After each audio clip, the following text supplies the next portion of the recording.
যখন তাদের শরীর কাজ করে না তখন তাদেরকে উত্তেজক এমন কিছু পদার্থ দেওয়া হয়, এমন কিছু হাইপার ডোজ মেডিসিন দেওয়া হয় যার ফলশ্রুতিতে তারা ব্যাক টু ব্যাক দেখা যায় যে অনেক লম্বা টাইম তারা নাকি সেক্স করতে পারে নাউজুবিল্লাহ। এখন পর্নোগ্রাফির সাথে পরিচিত না এমন হাজারের একজন ব্যক্তি খুঁজে পাওয়া যাবে না, ঠিক আছে?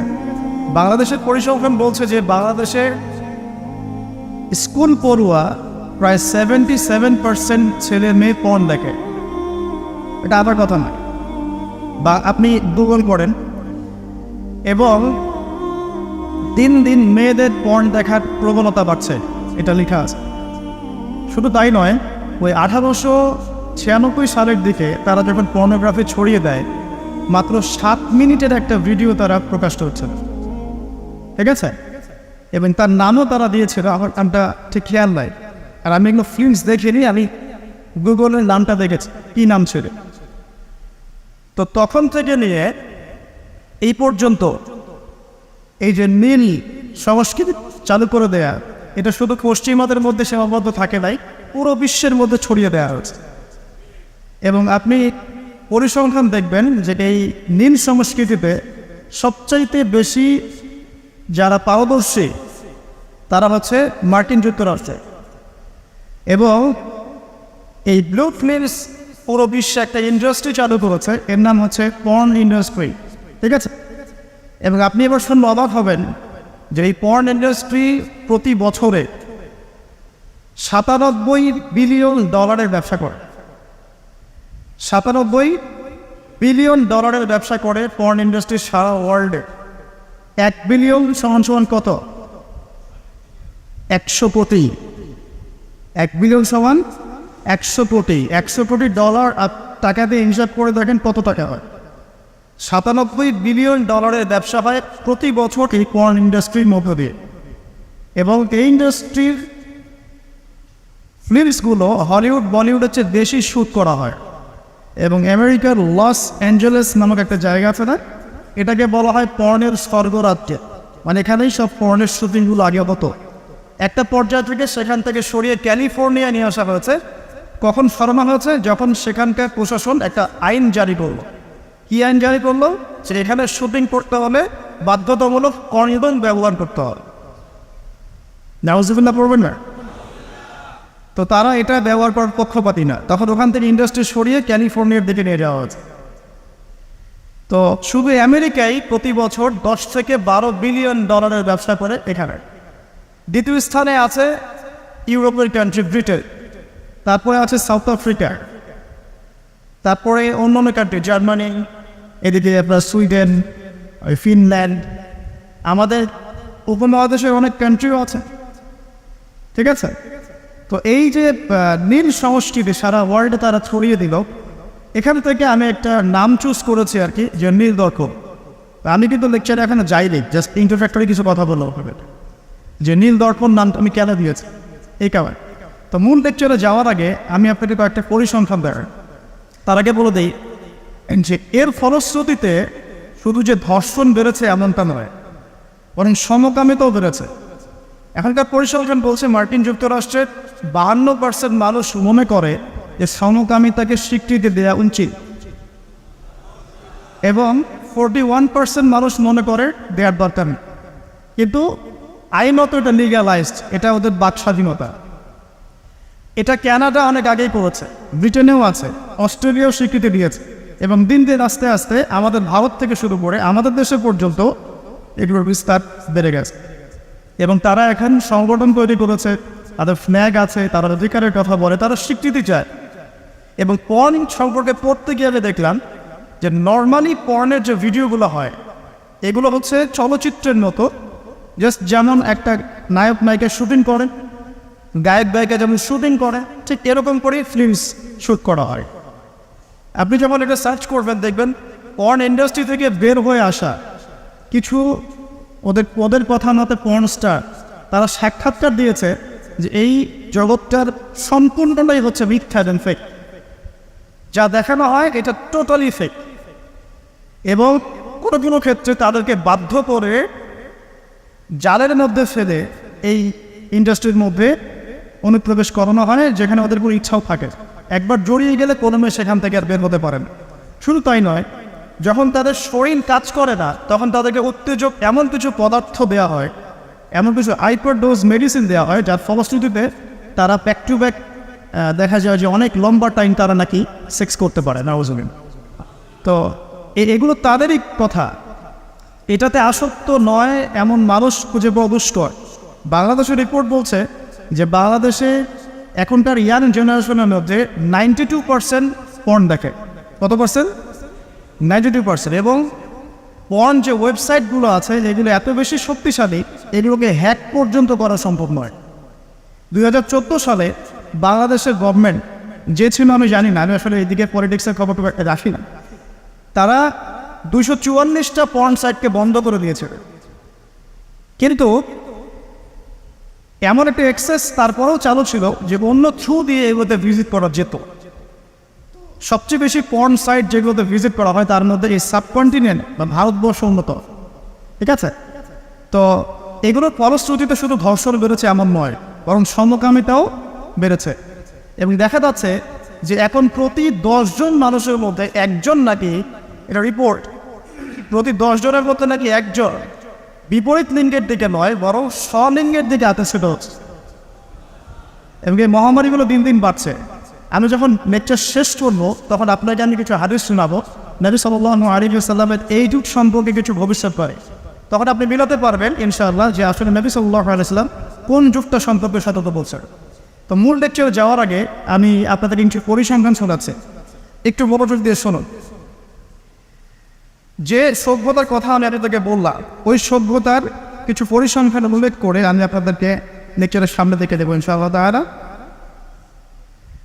একটা রিপোর্ট বলছে, এটা দৈনিক জনকণ্ঠকে ছাপানো হয়েছিল, এটা ছাপানো হয়েছিল 16 অক্টোবর 2020-এ, যে তারা ওয়ার্ল্ডের টপ 10 যে কান্ট্রিজ ধর্ষণের দিক থেকে, নারী নির্যাতনের দিক থেকে এদের একটা তালিকা তৈরি করে। এবং এই তালিকায় একটু গেস করেন কোন দেশ টপে আছে? যে বলেন, বুঝতে পারছি না, ইন্ডিয়াটা সবচেয়ে টপে আছে ইউএসএ, ঠিক আছে? আমি আপনাকে পরিসংখ্যান দেখাচ্ছি, তারপরে আমি মূল লেকচারে যাবো ইনশাআল্লাহ। যে দেখা যাচ্ছে পুরো ইউরোপের, পুরো পশ্চিমা সভ্যতা ইউরোপের যারা হচ্ছে এখনকার মধ্যবিত্ত কান্ট্রিগুলোর, উন্নয়নশীল কান্ট্রিগুলোর রোল মডেল বলি আমরা, তাই না?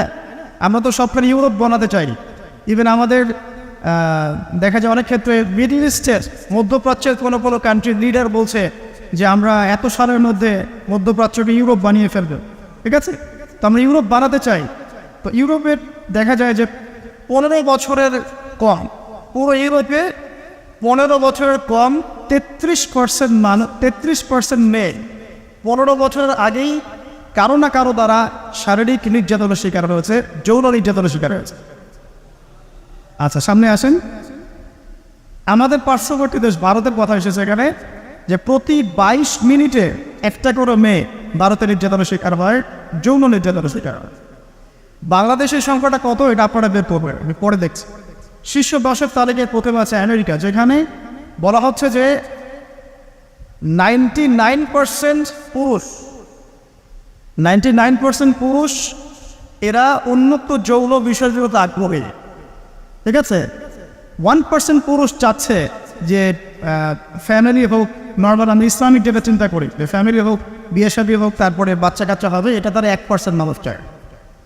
ফ্রি সেক্সুয়াল যে রেভলিউশন, এটাতে 99% পুরুষ বিশ্বাস করে। তারপরে আসেন, তারা বলছেন যে এখানে আমেরিকাতে প্রতি 6 জন মেয়ের মধ্যে একজন ধর্ষণের শিকার হয়, প্রতি 6 জন মেয়ের মধ্যে একজন ধর্ষণের শিকার হন। এবং যে পরিসংখ্যানগুলো করা হয়েছে এটা মাত্র 16% কেসের ভিত্তিতে, বাকিরা কেসই করেন। যারা কেস করেছে, এই কাগজপত্র আছে, এর মধ্যে দেখা যায় প্রতি 6 জনের একজন ধর্ষণের শিকার হন। তো এরপরে দ্বিতীয় নাম্বার তালিকায় আনা হয়েছে সাউথ আফ্রিকার, দক্ষিণ আফ্রিকার। এটাকে বলা হয় ধর্ষণের রাজধানী। কি বলা হয়? ধর্ষণের রাজধানী। এখানে দেখা যায় যে শুধু 2012 সালেই, অনলি 2012 সালেই 65,000 ধর্ষণের ঘটনা রয়েছে। আমি পরে আপনাকে হাদিসগুলো বলবো, আপনি আগে পরিসংখ্যানটা দোকাতে থাকে। 65,000 ধর্ষণের ঘটনা ঘটেছে শুধুমাত্র সাউথ আফ্রিকাতেই।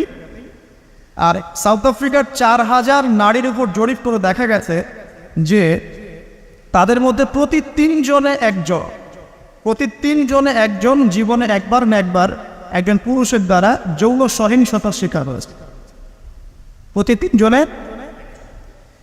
এরপরে আরেকটা জরিপে দেখা গেছে যে আফ্রিকার 25% পুরুষ, পুরো আফ্রিকার 25% পুরুষ, মানে 4 ভাগের 1 ভাগ পুরুষ জীবনে একবার না একবার কোনো না কোনো মেয়েকে ধর্ষণ করছে।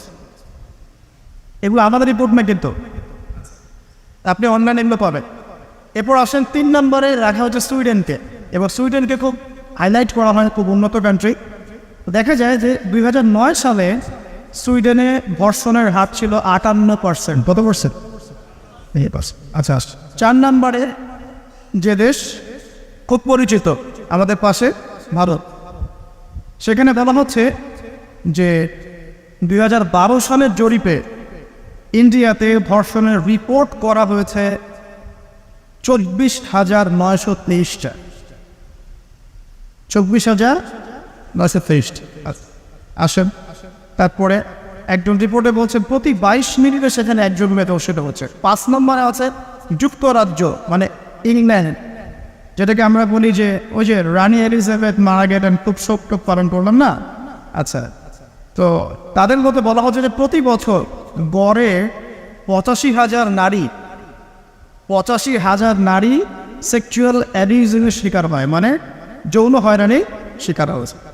এছাড়া প্রায় 4 লক্ষ নারী এ পর্যন্ত 2012 সাল থেকে এই পর্যন্ত, মানে 2022 পর্যন্ত, লাস্ট 10 বছরে 4 লক্ষ নারী কোনো না কোনোভাবে পুরুষের দ্বারা যৌন নির্যাতনের শিকার রয়েছে, যার মধ্যে 25 থেকে 30% হচ্ছে শিশু, মানে বাচ্চা মেয়ে। তারাই তো আবার আমাদেরকে বলছে যে বিয়ের বয়স তোমরা তো কমাই রাখ। আচ্ছা, আসেন এবার আরও সামনে যাই। জার্মানির পরিসংখ্যান, জার্মানি হচ্ছে এখন 6 নম্বর। জার্মানিতে বলা হচ্ছে যে সরকারি হিসেব মতে এখানে 2,40,000 নারী এবং কিশোরী জার্মানিতে ধর্ষণের শিকার হয়ে মারা গেছে, এই পর্যন্ত হিস্ট্রি। তারপরে আরেকজন হিসাবে বলছেন যে প্রযুক্তিতে জার্মানি এগিয়ে আছে ঠিকই, তবে 65,07,394 জন নারী এই পর্যন্ত জার্মানিতে ধর্ষণের শিকার হয়েছে, পুলিশের নথিতে রিপোর্ট আছে। আসলে সামনে এটা গেল জার্মানির কথা। এরপর ফ্রান্সের সেম কথা, 75,000 নারী প্রতি বছর ধর্ষণের শিকার হচ্ছে, যাদের মধ্যে 10% হচ্ছে শিশু। এবং কানাডার কথাও এখানে আছে, কানাডাও লিস্টের মধ্যে হচ্ছে 8 নম্বরে, যেখানে বলা হচ্ছে এই পর্যন্ত 25,16,918 জন রিপোর্ট করেছে। এবার বলতে থাকলে শেষ হবে না। 9 নম্বর আছে শ্রীলঙ্কা এবং 10 নম্বরে আছে ইথিওপিয়া। এই হলো 10টা দেশের তালিকা। আলহামদুলিল্লাহ এখানে বাংলাদেশের নাম নাই। শুধু তাই না, বাংলাদেশ না এই টপ 10-এর মধ্যে কোনো মুসলিম কান্ট্রির নাম নাই। ঠিক আছে, তো এরপরেও তারা দেখবেন বোরখা, হিজাব, নারীর স্বাধীনতা, নারীকে লুকিয়ে রাখছো, হ্যাঁ তোমরা পোশাক নিয়ে বেশি কথা বলো, বাড়াবে, এই কথাগুলো ওরাই এদেরকে শিখায়।